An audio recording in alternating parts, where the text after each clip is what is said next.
Good afternoon, everybody, and welcome to the latest edition of the webinars that Comet delivers on a weekly basis. Today's title is Productivity and Safety in the Built Environment.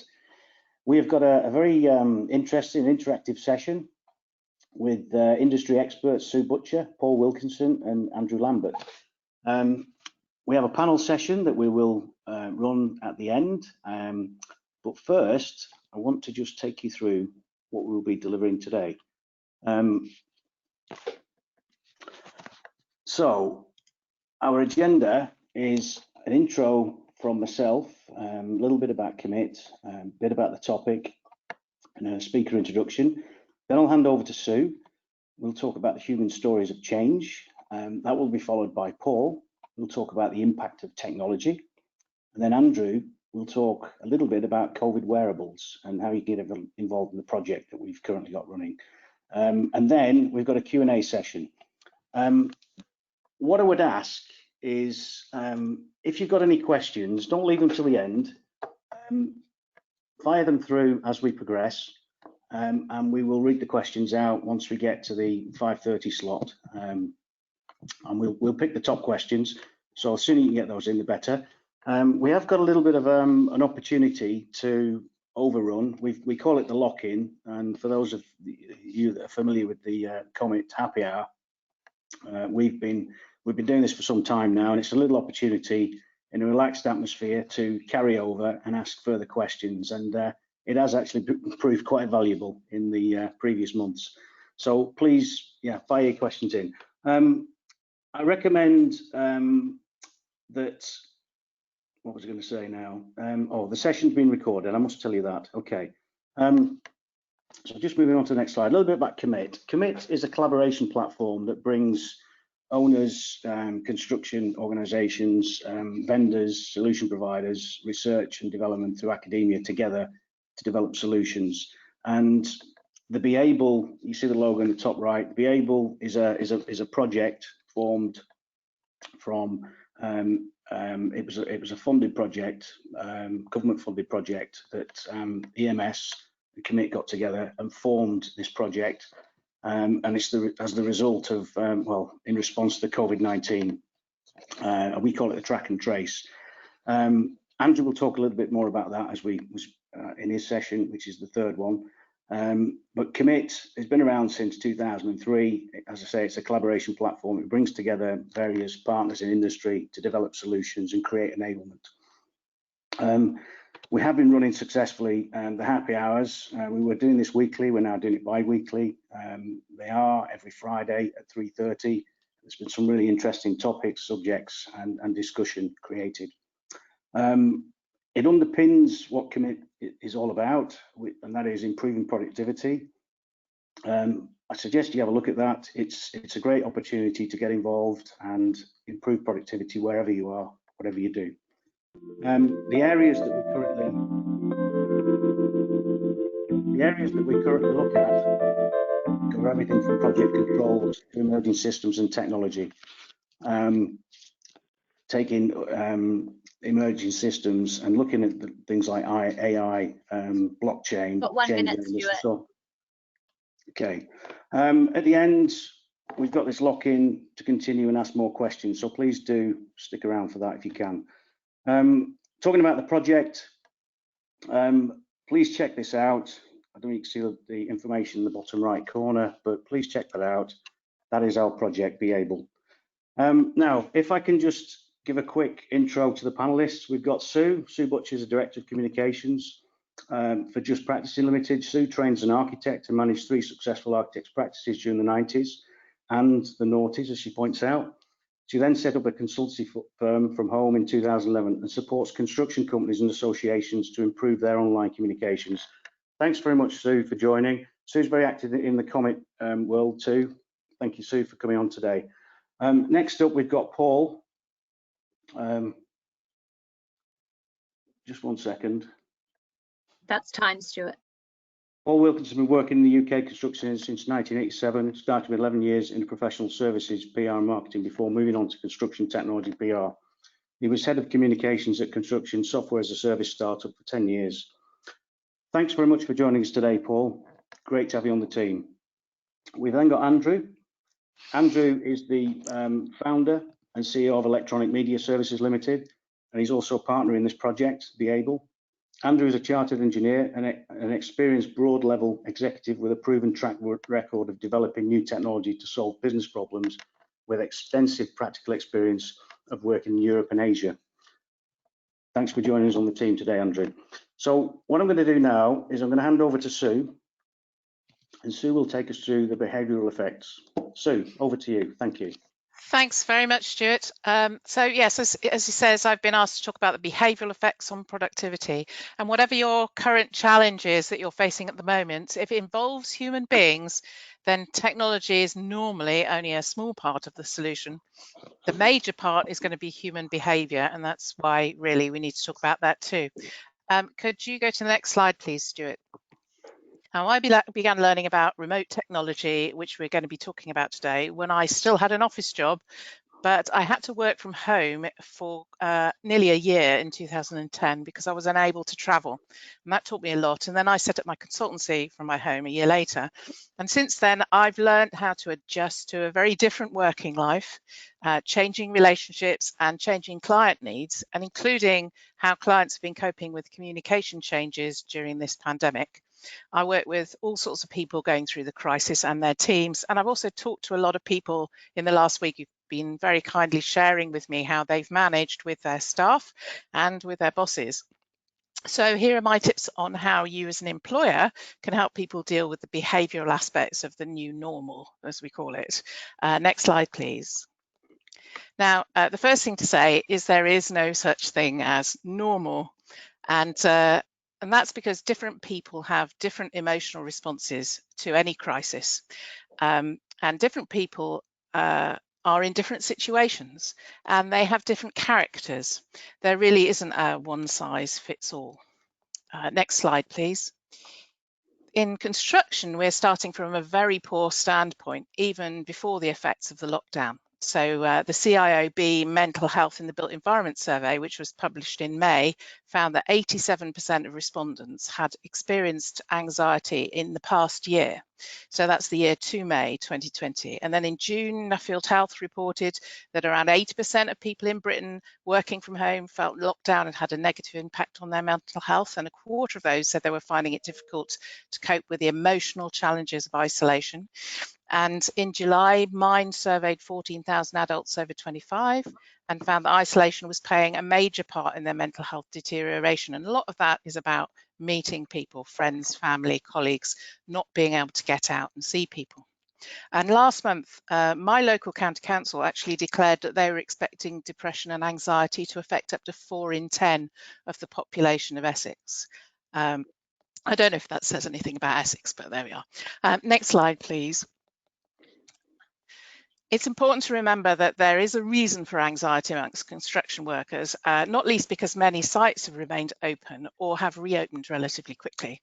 And the Office for National Statistics has been reporting that low-skilled construction workers in particular, amongst those most likely to die from COVID, and they argued that this was partly due to the nature of the work and construction workers, low-skilled ones, having a greater risk of exposure to the virus. As well. Next slide, please. So we need to understand what the challenge is. Next slide, please. Sorry, thank you. No problem.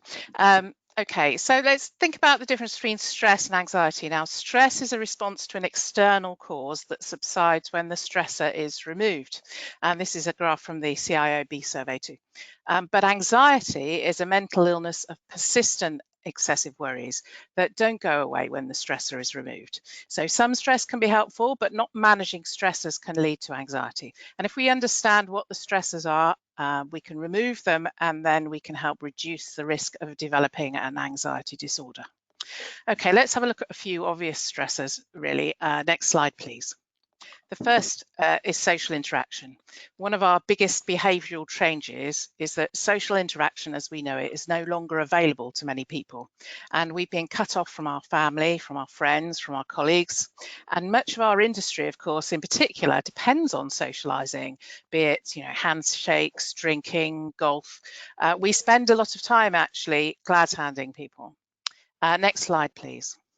Now, some of this loss can be ameliorated with keeping up social communication. So if you can think of all the ways that people normally socialise at work, you can enable some of those to continue safely. And I've been told about various techniques to encourage social interaction and events that are work events that encourage social interaction. For example, using video on one-to-one calls when you can, having your daily stand-up teams, but keeping them socially distanced, and also things like encouraging people to relate to a group of peers as a buddy group and support each other in smaller groups. Next slide, please. The second stressor is loss of routine. Now, many people have found at the beginning of the pandemic that working from home was hard simply because they lost the routine things they would already done, like commuting, fixed work rotas, regular breaks with their friends at work at regular times, and after work. And we need routine in order to get through the day. But even though it's some more than others, we all need it. And routine is known as a key tool in helping us process the grief that we experience when we have loss. And grief is what a lot of us are feeling right now. Next slide, please. So how can we rebuild routines? We need to find ways to recreate existing routines. Things like the daily stand-up calls can help, but also you need to find ways to allow people to make their own routines, to rebuild those.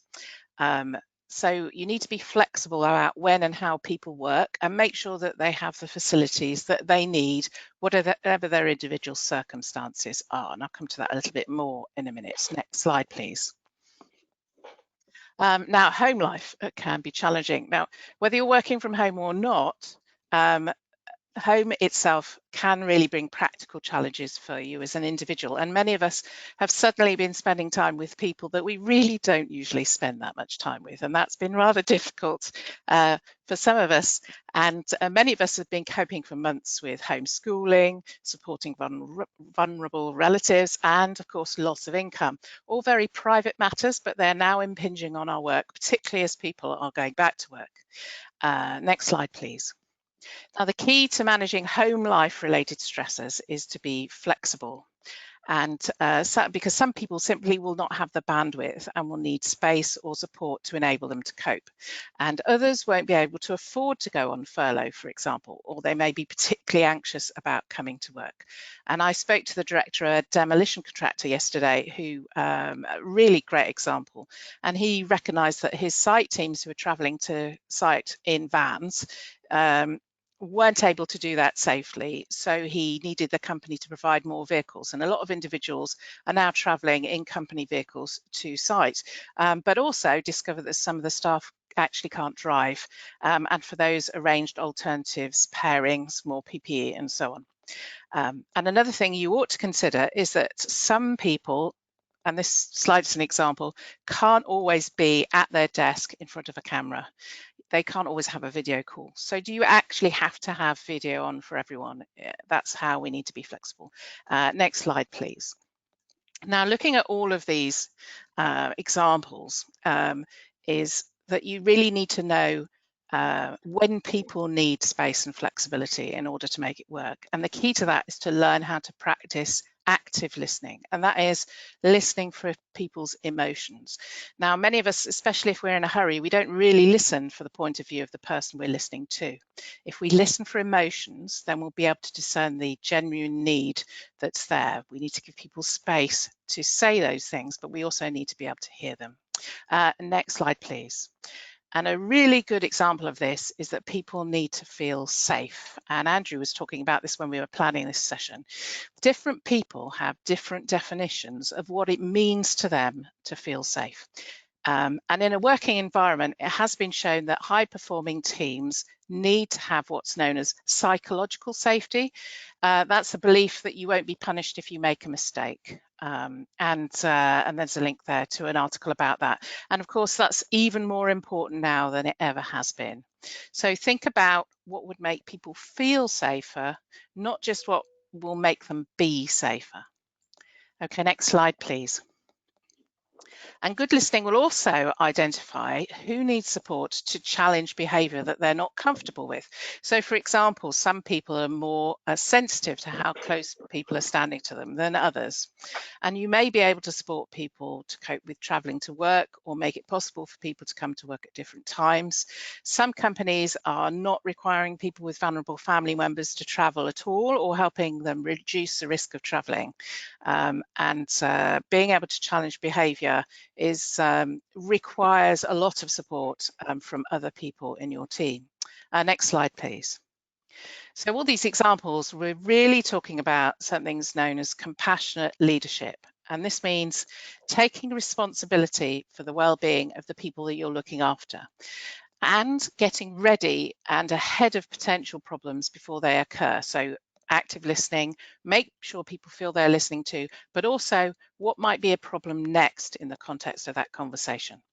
And then in order to cope, identify what you can control, what you can change, and what you can't, and focus on finding solutions to what you can control and change, not the problems. And it's very easy to get sucked into the problems. This study from McKinsey, published in March, had a very useful quote about this. It said that what leaders need during a crisis is not a predefined response plan, but behaviours and mindsets that will prevent them from overreacting to yesterday's developments and help them to look ahead. And that's what we all need, to look ahead all the time. And that's partly because the challenges are changing. It used to be working from home, and then it was furlough. Now it's venturing back to work. It's changes in our home life. It'll be redundancy. And then, of course, concomitant with that, changing work staff ratio and additional time pressures on your staff. And there'll always be changes. And I wanted to share an example with you. Next slide, please. Now, 5 years ago, I was working with a workplace consultancy who were about to launch a workplace activity monitoring service, ironically, when a big story blew up in the press about Telegraph journalists walking out of work because their bosses were monitoring whether or not they were at their desks. And this was entirely a communication problem, in fact.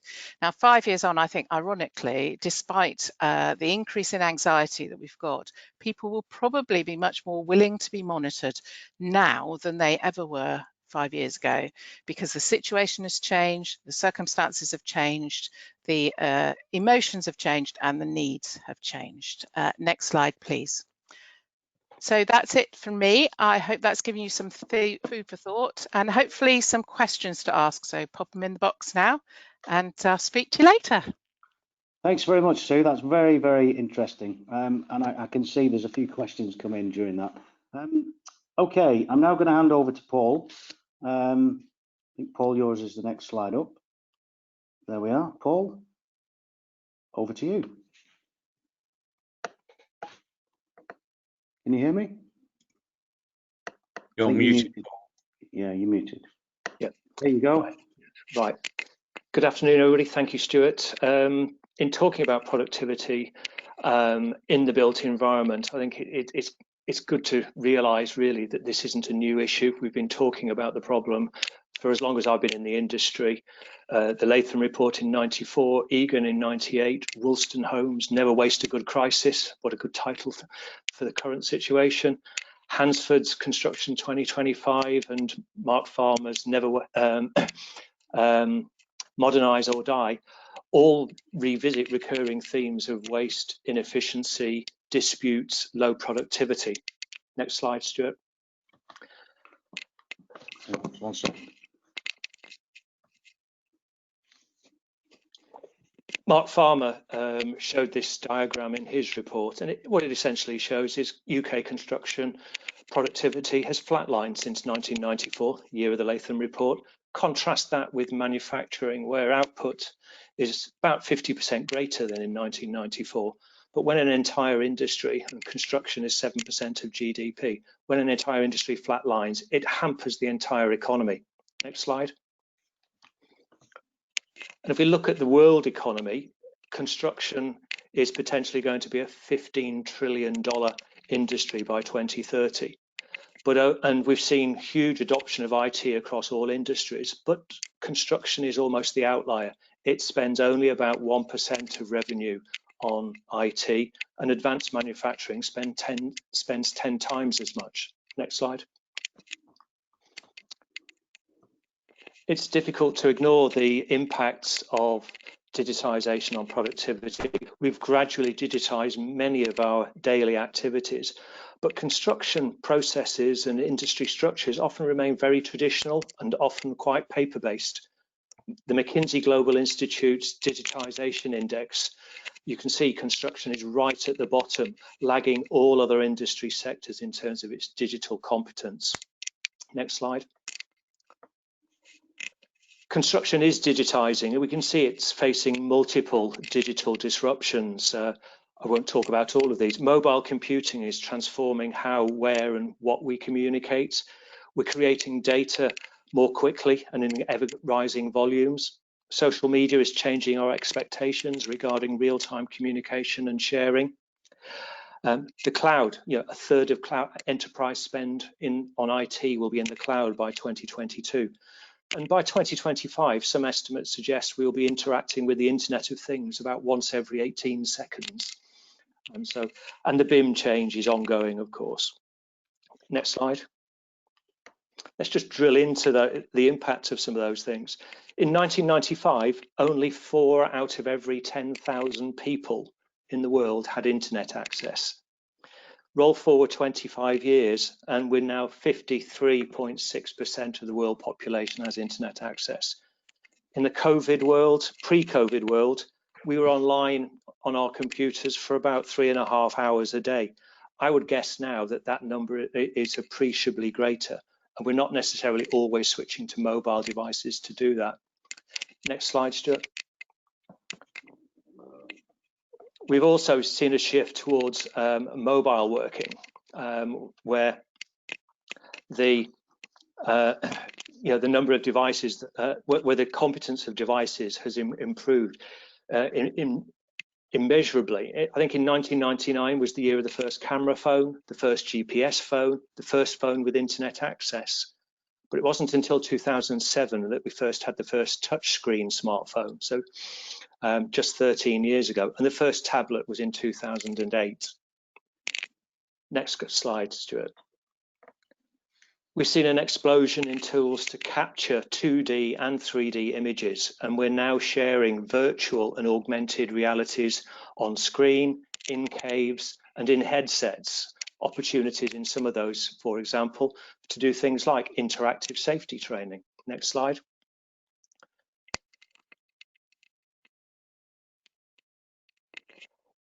In the real world, we're already beginning to combine aerial imagery from drones, BIM data, and mobile captured information. EviFile, for example, is a digital progressive assurance tool that allows users to capture geolocated data via their smartphones, their smart devices. That data can then be relayed back into the information model and used by the project team to help monitor progress and help improve the design, the work that they're involved with. Next slide. A Scandinavian firm called Dalux is already combining BIM and augmented reality so that workers on site can compare as built with what was designed. Next slide, Stuart. And firms like ReactTech are using wearable sensors with Bluetooth connectivity to monitor and protect workers against threats, including dust, noise, gas, hidden cables, and helping protect them against health risks such as hand-arm vibration syndrome. Next slide. And the mobile world also allows us to take the data from BIM for use in facilities management, putting information literally at the fingertips of the people responsible for operations and maintenance of our built assets. Next slide, Stuart. And as an end user of the built environment, on my travels to work, in my time in operational buildings, I have a wearable device that gives me instant feedback on the air pollution, the air quality, and the weather around me. Next slide. Got around The 1 minute, please, Paul. Thank you. Yeah, the direction is undoubtedly digital. Next slide.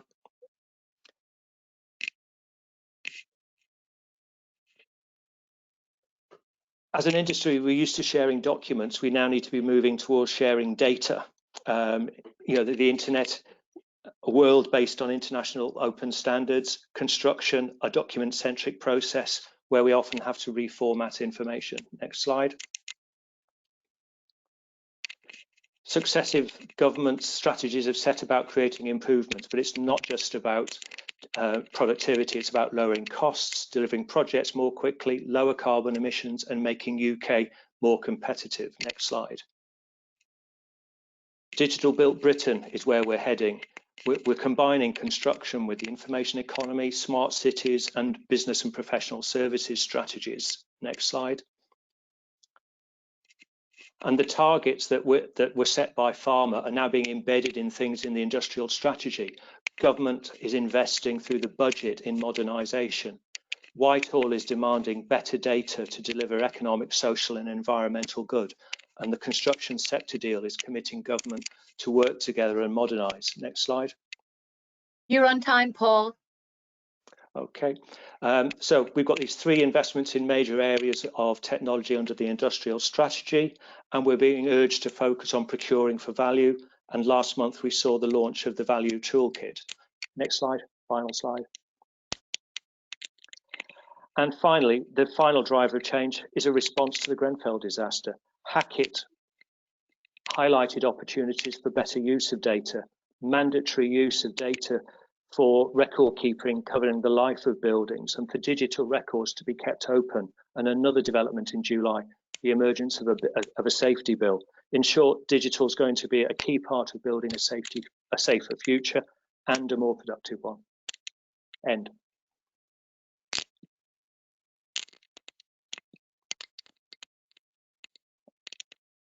That's me finished, Stuart.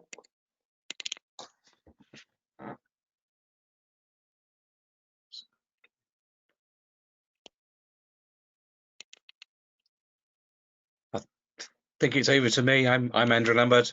Good evening, everyone. Many thanks for joining us for this evening.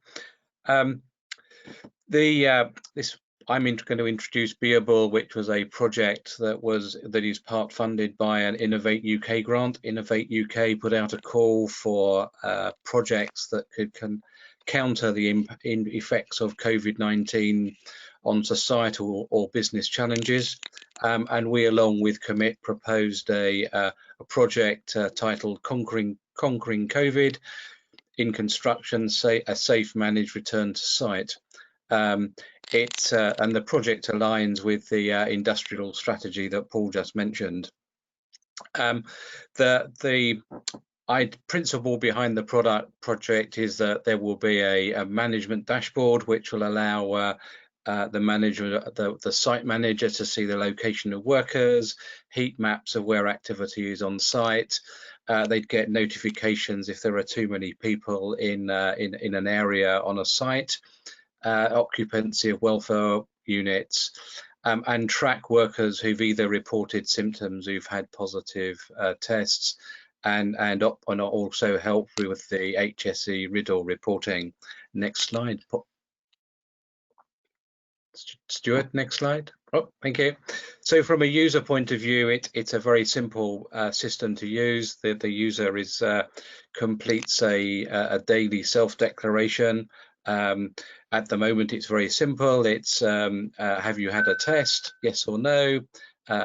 And how do you feel today? If you report that you feel fine, then after the system checks whether you've been in any of your co-workers have reported any symptoms, you will get a green tick on your mobile phone that says you're safe to go to work. We focused around using wearable Bluetooth devices. When we proposed this project, there was a lot of work going on by NHS England to use personal electronic devices.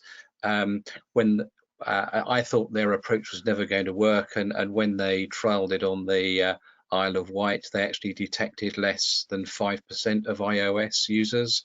with their tracing app. So I think our conclusion that personal devices, wearable devices, was the way to go.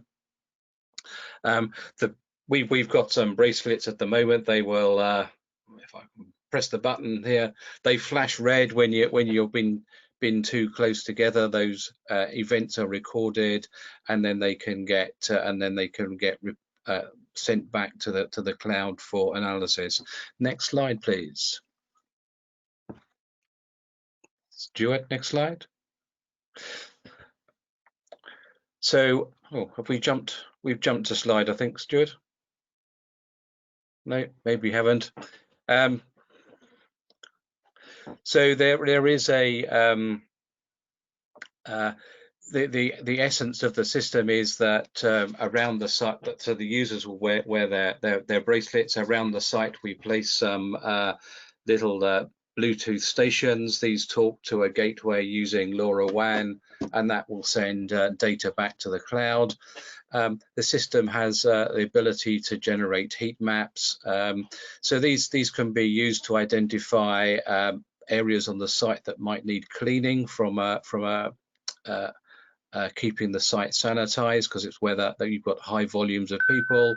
It could help you replan the work so that perhaps you could spread particular workers out, and it could help improve productivity because you know where your workers are on pace. Perhaps if you put the Bluetooth devices on the equipment, you'd know where your equipment is as well. The sort of reports that you can get out of the system are the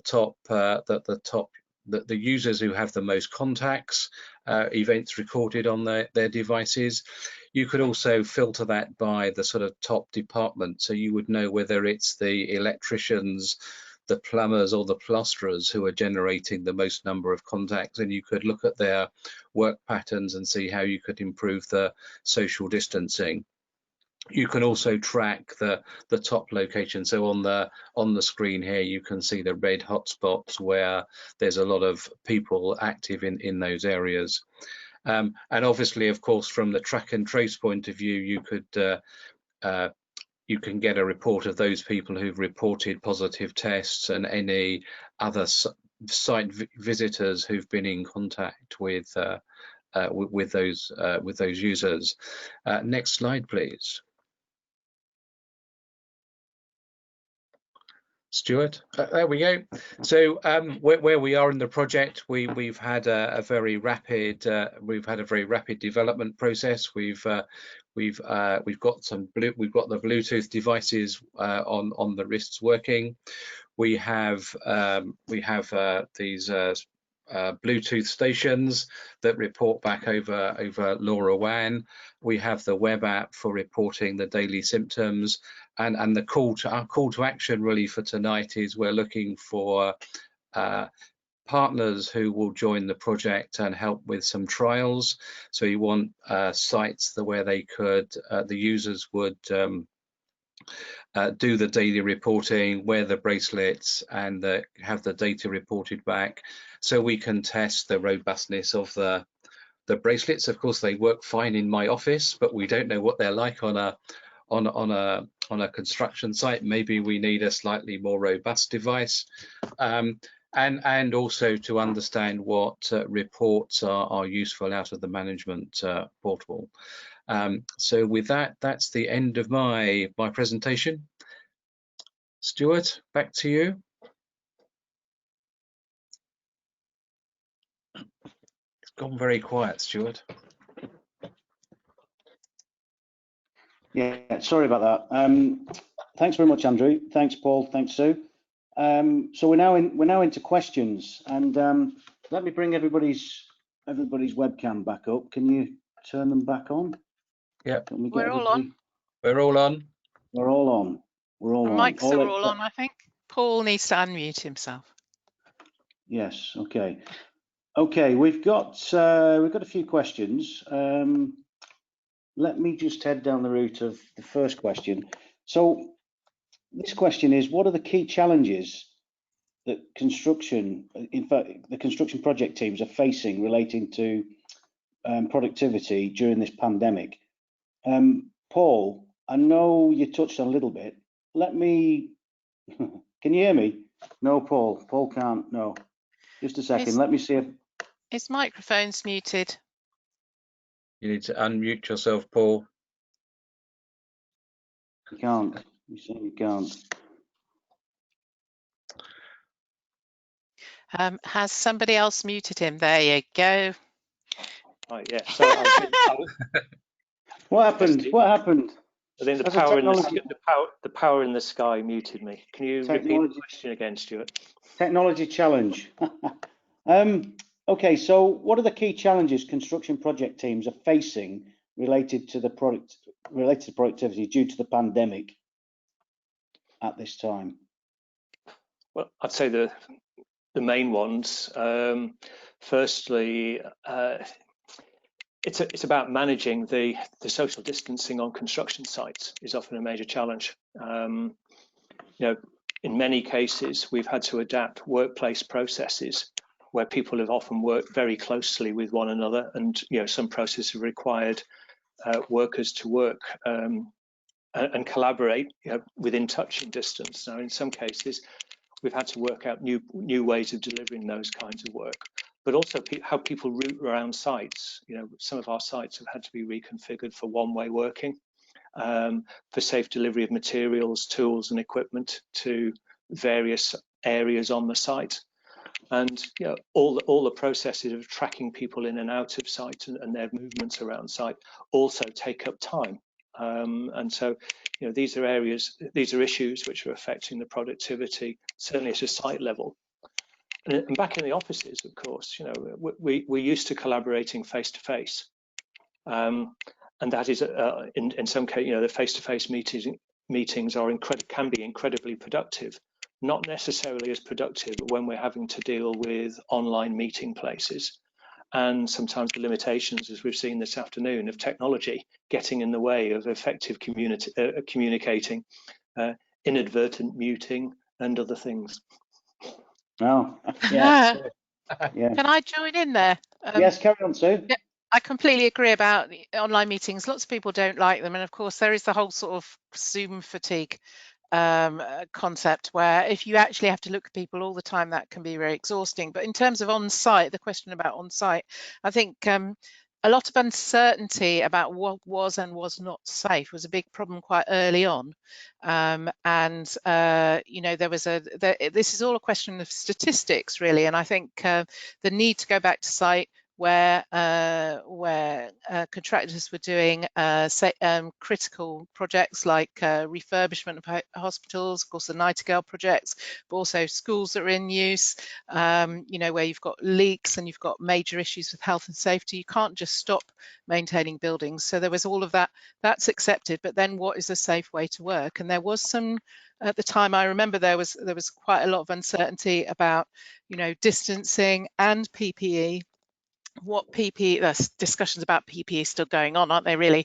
And out of that arose, I think there was a big Shut the Sites campaign on Twitter, which didn't get very much visibility in the media, of course, but there were quite a lot of people talking to each other and organising and trying to get things to change because they felt it was unsafe. Now, if it might have been safe to work, or relatively safe, or safe in the circumstances, but obviously there was a communication issue there. If people don't feel that they're being looked after, that can be a problem. I think things have changed a bit now, but that was what was happening, March, April time. That was a big problem. Sure. Be interesting to hear what other people have experienced more recently. There's a few more comments coming in. Thanks for that, Sue. So I've got a comment or a statement that's come from Colin. Colin Everson, thanks Colin for this. Colin's making a statement: has productivity reduced? We have certainly reduced our business costs with a minimal change in outputs. Any thoughts on that, Paul? I think it depends on how you measure productivity. As a market sector, we're probably still at a very early stage in working out how we measure that productivity effectively. Often it's simply a question of looking at the value created against the hours and resources it takes. As a sector, we are incredibly inefficient. It's one of the reasons that we've had Latham report, Egan report, Wolstenholme and so forth, is that, you know, people like Latham were suggesting that we could easily take 30% waste out of the industry's functioning, working with still existing technologies and so on. Digitisation offers a big opportunity for us to move forward. And I think what we've seen in the COVID situation is, in some cases, people have found that things like digital working have actually meant some processes are quicker. We are using the resources we have at our fingertips much more efficiently, because we don't have the interruptions of people coming along and tapping us on the shoulder. I spoke to somebody who said, you know, the fact that somebody in the office was regarded as the fount of all knowledge meant that he was constantly being interrupted by people in his office.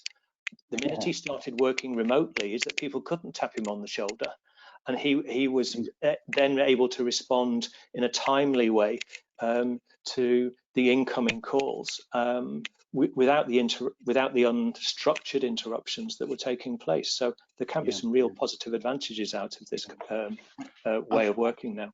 I tend to agree, Paul. I've certainly seen productivity improve, but I do know of others that it's actually gone down. And I think there's a price to pay as well, isn't there? Yes. Because essentially, if you're talking about productivity, you're talking about two factors: output and cost. Can you get more output for less cost? And of course, how you calculate output and cost relative. So if our business costs are reduced, therefore we're more productive. Well, that doesn't necessarily work, because it depends what the actual costs are. So your business costs in terms of financial, you know, say for example, I employ a PA, my turnover the year I employ a PA goes up 40%, and she costs less than me. So that's productivity. Right, that's fine. That's very simple, and depends what sort of work you're doing. But some things have made us more productive. So commuting is unproductive time largely. People do use it productively, and often people have said that. But actually, sitting on a train with loads of stiffs is not really a productive thing to be doing, financially and time-wise. You know, but you know, you save money not commuting as well as time, and a lot of individuals have saved money, so that will be a motivator for not actually going into work if they can work from home. But another example is a lot of companies have furloughed a lot of staff and then kept some staff on and expected their workload to increase to take in the workload of the other people who are furloughed, or just some of them. And as things go, and we've seen this with previous recessions, as people have to be made redundant because there are no funds available to pay them and the cash isn't coming through the business fast enough, the downside is the people that remain get more and more put upon trying to do more and more of the remaining work, and trying to keep your staff workload balance going is actually very difficult. And of course that can cause all sorts of emotional and mental health problems, for those stress problems and then anxiety for those people who are still working for you, and they are in much more demand. So it's really important to look not just at the financial costs, but also at the other costs of becoming more productive in that sense. Yeah, and thanks for that, Sue. And I'll just pick up on what, thanks, Lorraine. You made a comment here. She's more productive. She's working at home. There's no more 2 hours each way on the M25. And, you know, she's achieving quite a lot by the sounds of it. So, yeah, absolutely. I mean, there's pluses and minuses. We have got a lot of questions. Keep them coming. Some of these are great. Thanks, Warren Hill. How would you convince, this is for Andrew, how would you convince someone to wear a device that is tracking them when a lot of people are very suspicious of tracking their individual movements, not only at site, but off site too? Andrew? So I think one of the issues that one of the ways we would answer that is really that these devices really would only track you at the at site. I mean, it wouldn't know where you are off site, because there will be no device, there'll be no gateways or anything like that to know where you are. You can always take the bracelet off and put it in your car, which is what I normally do when I leave the office, and it sits in my car, and if there's no movement on it, the bracelet actually goes to sleep. To save the battery life. I think this is tracking people on site. I think this is really just explaining to the users that the solution is the system is really there to help with their benefit. So if there is somebody who's reported that they were sick on site, you would actually know who exactly they've been in contact with, and you could help those people isolate or manage or manage their work manage them on the work site. So in the tennis world at the moment, I know this because my wife is a tennis fanatic, they've had one of the players who's tested positive, and they've actually created a bubble within a bubble. So Wow. while the tennis players are in a bubble, they've now created a bubble within that where people who've been in contact with this person who has tested positive are also isolating. They can play their matches, but they have to stay away from the other players. And this would, our solution would help manage that in that work environment. So Sure. Why not, it would remove that need to say, well, actually, we've got 20 people who've reported sick, so we actually have to close the whole site down. Yeah. We're just about on the 5:45, which is what we'd advertised. We have got the lock-in option if you want to stay for a bit longer. There are quite a few more questions coming in. Some of these are extremely good questions. There's a few statements, there's a few observations. I'm just going to go back now to Colin Everson. Thanks, Colin. You make a statement here. You'd argue that face-to-face meetings are often lacking clear actions and decisions. I'd agree with that, but it depends who's managing the meeting for me. But yeah, you can get away without any actions or decisions. Can the correct use of online tools be used to improve this? I think yes, but let me ask the panel. Who wants to take that? Sue? Yes, it's interesting, isn't it? I think it's much easier if you're doing an online meeting, for example, for people to disappear. Sure. Particularly that if there are a lot of people in the meeting, they're actually muting their microphone, eating their breakfast, playing or whatever. You can't see what they're doing, and therefore it's beholden on whoever's facilitating the meeting to actually run it like a very tight ship, particularly because it is so exhausting to be in meetings. And I do work with some people who literally spend 8 hours a day in meetings, and that's not very productive. So the way to do that is to do things like have a fixed agenda, publish it in advance, say for every item who's responsible for it and what the action is going to be, and that there will be an action before you move on to the next item, even if it's that so-and-so is going to come back by a certain time. So you can, if you need someone who knows how to facilitate meetings, and if you can't do it yourself, and this is very common, you like to be in charge. If you can't actually make people make decisions, then get someone who can. It doesn't matter who it is.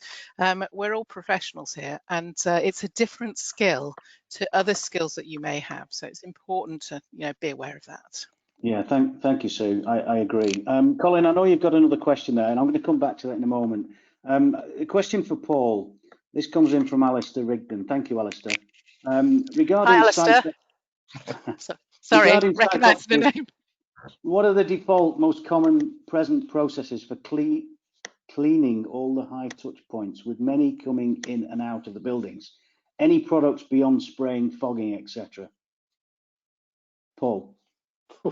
Wow. It's a tough one for me. I'm not, in terms of disinfection and things like that. I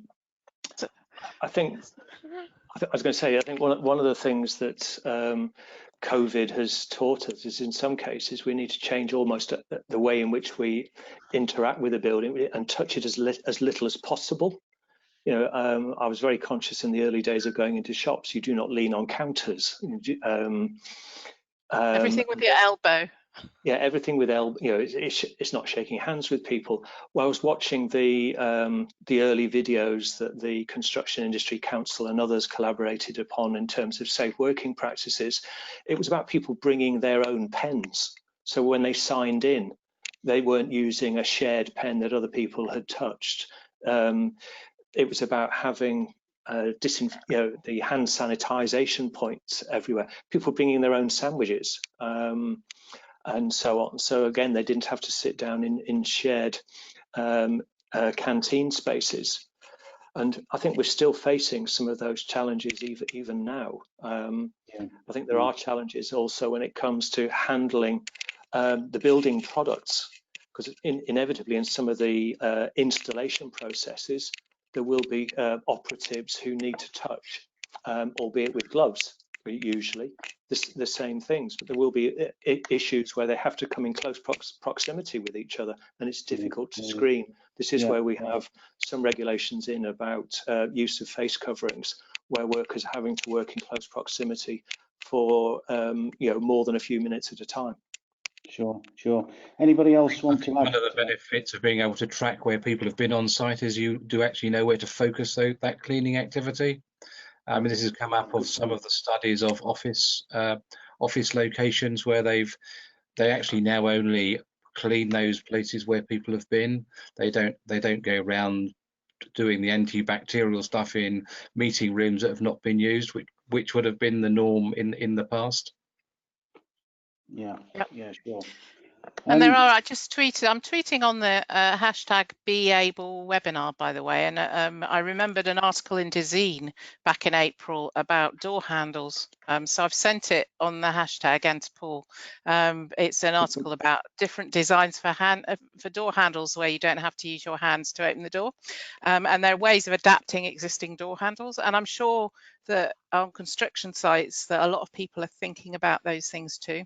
How can you stop people touching high touch places in the first place, and then you don't have to use so many chemicals, and you stop the problem happening to a certain extent. Yeah. Okay. Thank you, Sue. Thank you, Paul. Thank you, Andrew. Alistair, I hope that answers your question. I've got one that is more of a statement. Oh, well, no, it is a question actually. Let me just read this again. This is from Robert Barker. Thank you, Robert. Have you seen the Loughborough report? And I think Robert goes on again, just a little bit further down. It has assessed that although there was staff reduction, productivity was higher. Okay, thank you for that. Right, we've got a statement from, let me just read the rest of this out. Thank you, Nick Nesbitt. If 30% is waste and 10 to 15% is devoted to health and safety precautions, it doesn't leave much for real output. I know what you're saying. There are ways and means of reducing the amount of time that you put into health and safety. Of course, we can't displace health and safety. It's number one, wherever you go, whatever you do, you must have it at the front of the queue. Everybody must be bought into it. There are ways and means. Just a few weeks back, we presented on something that projects are now taking up, which is the use of VR to deliver safety inductions, presentations, briefings. Check that out, because that is really, really good stuff, very powerful, and can save a lot of time and effort. So thanks for the question on that. Anybody else want to add to that? I was going to add to it quickly, because I think the one of the shifts that we're starting to see is this movement towards design for manufacture and assembly and off-site.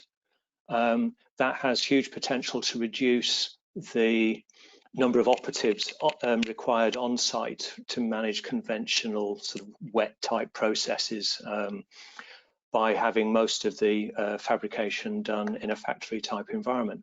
That factory type environment is often implicitly a lot safer than a site-based location. There's less working at height, people have more materials, and they have the correct equipment at their fingertips. So you can shift the health and safety issues and reduce them to some extent by adopting different ways of working, including off-site, and doing this kind of just-in-time delivery, where in some cases the thought and planning that goes into the assembly processes means that there's the limited, there's only one way in which the elements of a structure, for example, or a facade, can be fitted together, and it's a sort of it means that there's less scope for error creeping into those processes. I think by some clever design and thinking through the construction sequencing processes, we can help eliminate some of the safety issues not reduce them all, not completely eradicate them, but certainly reduce them. Yeah, the offsite creates more routine, which you don't have on a project site where it's an ever-changing environment. So yeah, absolutely, 100% agree. Okay, so the next question I've got here, and Colin, I don't know whether you're still on actually, but does the panel think the situation, what will it be like in 12 months? Will it be back to normal, increased well-being issues, or new ways of working adopted on a permanent basis? Who wants to take that one? Sue? I don't think we'll be back to normal in 12 months, and there are a couple of reasons for that. One is how long before we get a vaccine, and I think, you know, I've been talking to trade show people recently, because I did a piece about trade show. Will you go back to trade shows? A lot of them are continuing in the autumn and have been put off from the spring and summer, and others are happening in the spring next year. Will they actually happen? Well, it's the question is, that's very much again a behavioural issue, that people won't come back to what they were doing. They won't be able to do that. There won't be enough confidence to do that, and of course we're heading into the winter second wave that will be coming up. So when we come through to the spring, so that will be in 6 months' time, we'll probably just be recovering from a very bad winter. And I think that will have affected politically what will be allowed. And then the question is the vaccine, will that help us? Will there be a vaccine by the spring?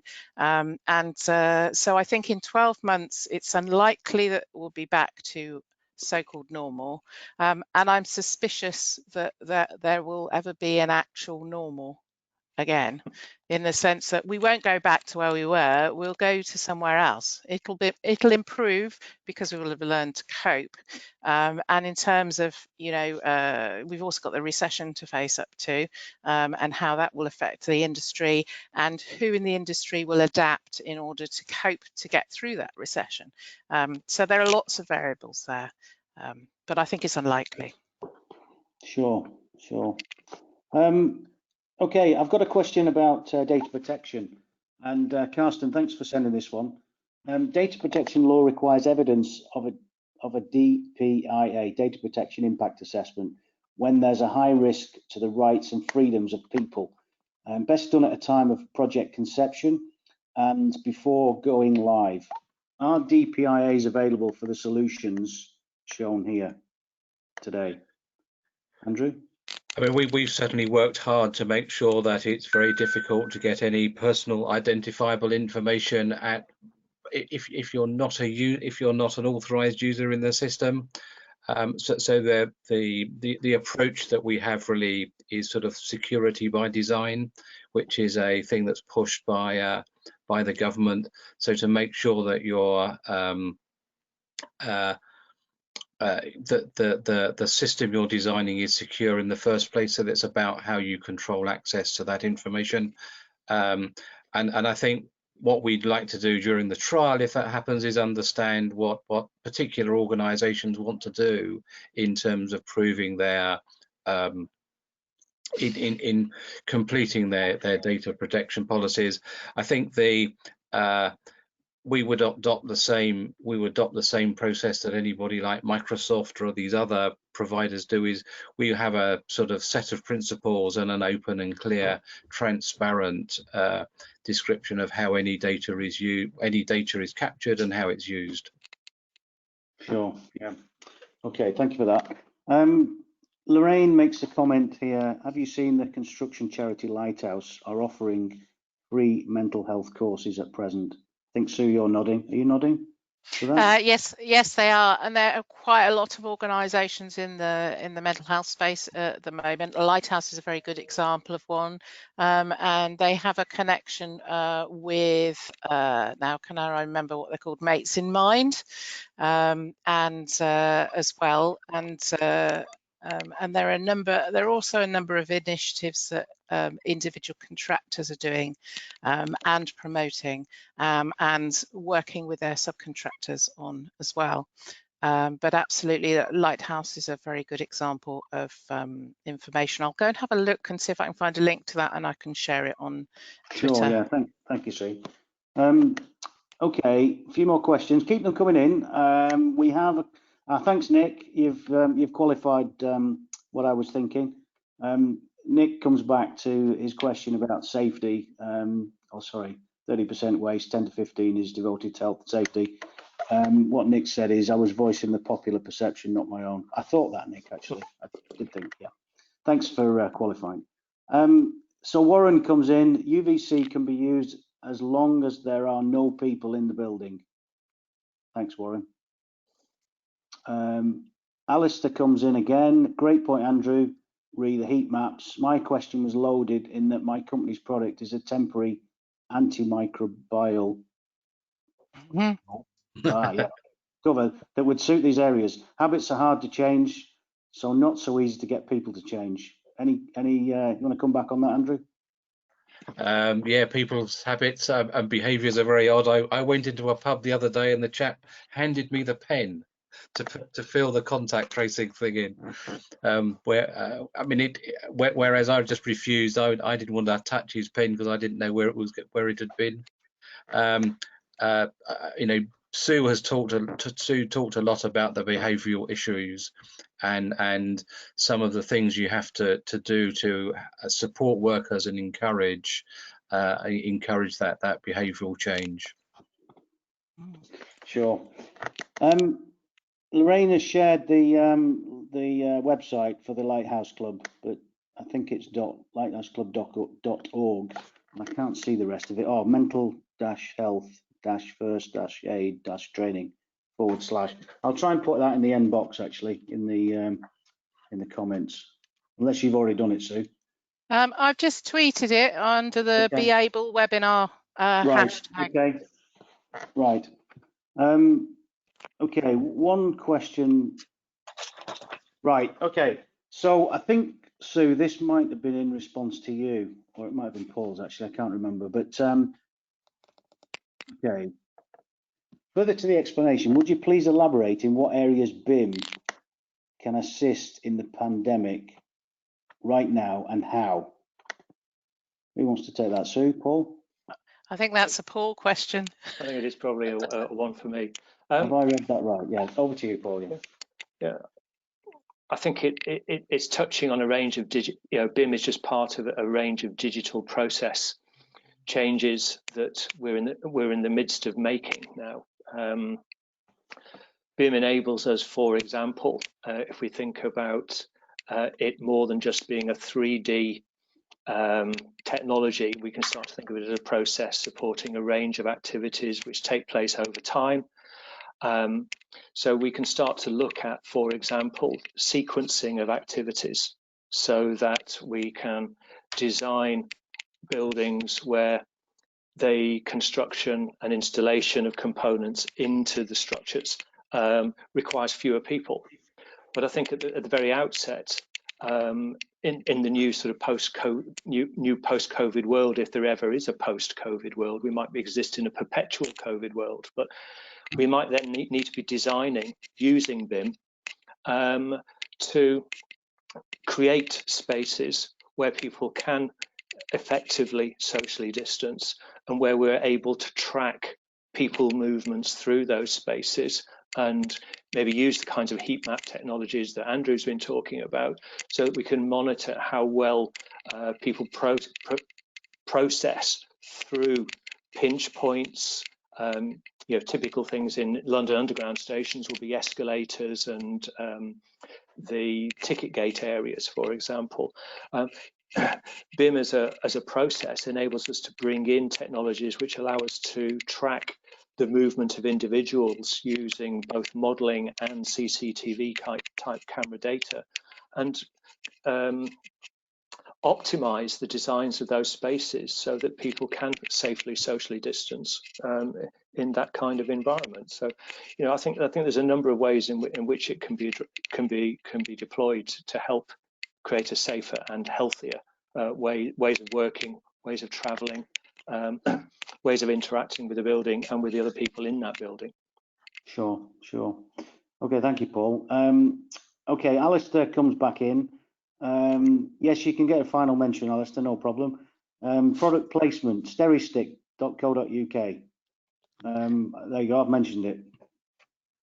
Keep the questions coming in. I think just for a second or two, what I'd like to do, if I can, is just go through the rest of the slides, because we're now 20 minutes into the lock-in.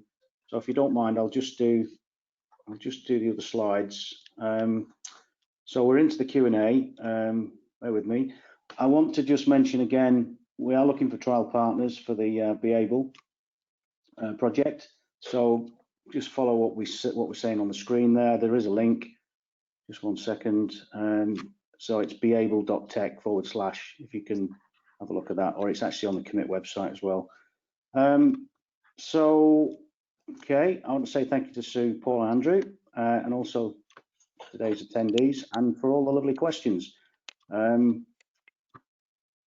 Next slide, please. Where is it now? It's gone. It's jumped 2 ahead. Oh, goodness me. Now it's jumped out altogether. Goodness me. Just a second. You love technology when it works great. Sorry. I didn't do anything, honestly. That's the button. That's the button. I didn't do anything, honestly. And it's doing it again. What is it doing?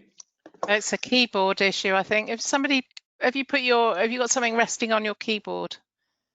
Not at all. Oh, right, okay. Not at all. So just let me go back. Right. So the next session we've got is on the 11th of September. It's the happy hour, and it's change detection and impact assessment in construction, and that's going to be delivered by Enable, one of the commit members. I'd like to say thanks very much for the sponsors, O2 Business and Rebim. Without their support, we couldn't deliver the webinars that we've been doing. The session today is recorded. It will be posted. Please follow us through social media. And there we are, back to our lock-in slide. So just let me have a quick look. I think there's a couple more questions. Just 1 second. Okay.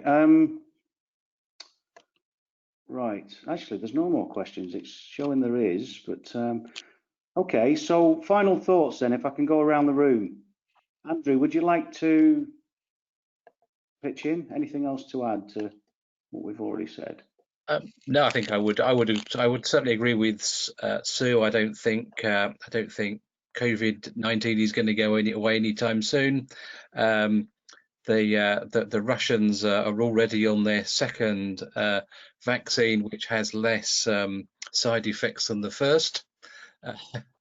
And I think this is one of the challenges. If a vaccine is rushed through and pushed out, will people actually want to take it?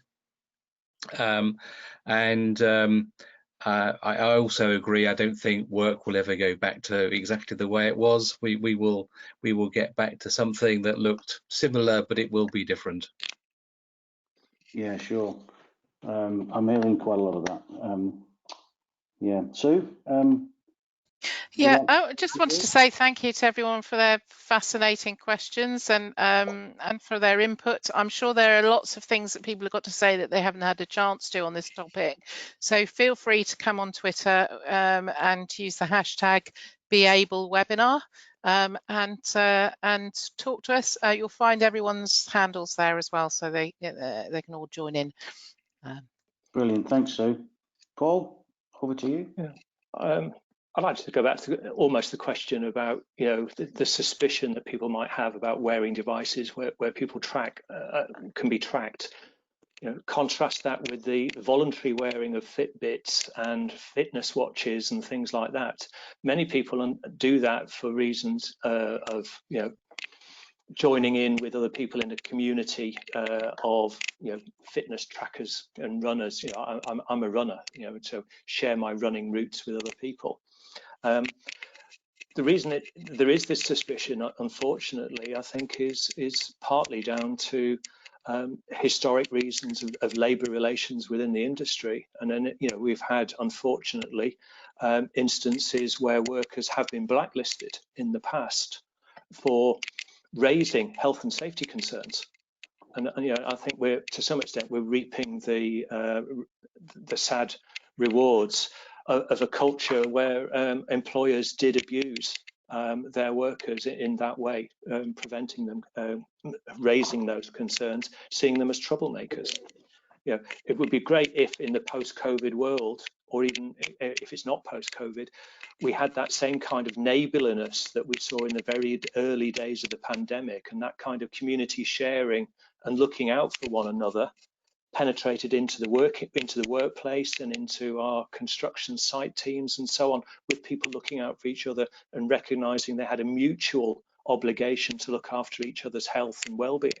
You know, I could see that as a very positive outcome of this process, but it demands you know, quite a major overhaul of how we manage social relationships in the industry, and it's not one that's fostered by adversarial relationships, low margins, contractual approaches and disputes. Yeah, no, I agree, Paul. I speak from experience on this, and this is on a positive note. There was a few issues. We had to set up a health screening operation, and it was initially met with scepticism. In fact, there was so much scepticism, it was nearly shelved. But it was only through the client's insistence that we went ahead. And what it sort of highlighted, there was a few negatives, but there was more positives. One or two individuals had some underlying health conditions which they didn't know about. Now it was all kept. It was very secure. It was only shared between the patient and the lead operative in the business, if you like, that was in charge of it, and the health screening organisation, and it actually saved a few individuals from any further harm. It put them in the picture. They had no idea of what was, you know, what they had, and they were very grateful afterwards. And that to me is a real positive to come out of stuff like that. So, you know, if you can help as an employer, it's a positive step in the right direction to look after the people that you've got in your employ. So, you know, that was my little story. But as I say, it was met with tremendous scepticism to start with, to the point where people were resisting anything. And only through a little bit of gentle persuasion and honesty, you know, transparency, that it proved beneficial. So any more parting shots? Anything anybody's thought of? If not, we're pretty much at the extra half hour, so we should close up and say thank you very much to everybody. We will make the recording available in a day or so. Be on the Commit website. We put a link on the Behaviour website as well. But thanks very much, everybody, and we'll see you on the next webinar. Thanks, Sue. Thanks, Paul. Thanks, Andrew. Thanks, Vanessa. Lawrence on the call as well. Thanks, Lawrence. So yeah, see you all soon. Thank you. Bye then, everyone. Thank you. Have a good evening. Bye. Bye-bye.